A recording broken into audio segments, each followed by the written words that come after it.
Sembilang coba dilakukan tadi oleh Arya Panggang. Satu saja coba dilakukan kepada Aulia Fikri.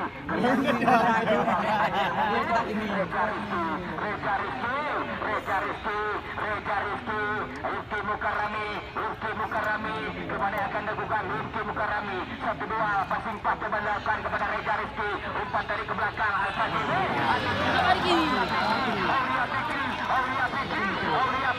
Aulia Fikri kembali akan terjadi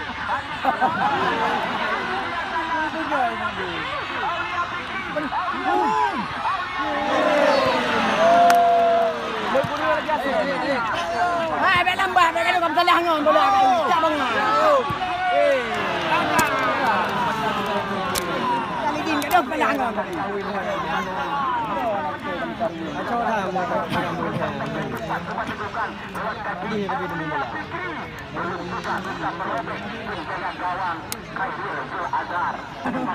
kembali ke tumpan Adil memilih Rizky Mukarrami di sana satu kesekan yang sempurna Rizky Mukarrami Payah pulpen krek.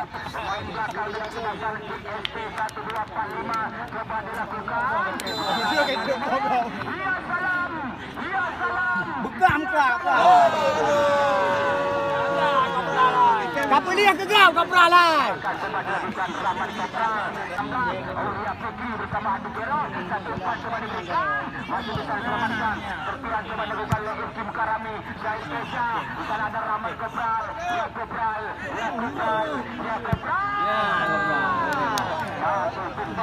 ke belakang sang kapten Amirul Mukminin dua pemain juga pernah bikin kontrak bersama tim Lantak Laju Persiraja Kota Banda Aceh. Oh, hai Mukmin. Biarkan saja oleh tim terbek kanan PM Reza. Minggu juga. Oleh tim belah gawang Arya Devanda. Pemain juga pernah bergabung bersama tim Lantak Laju Persiraja Kota Banda Aceh.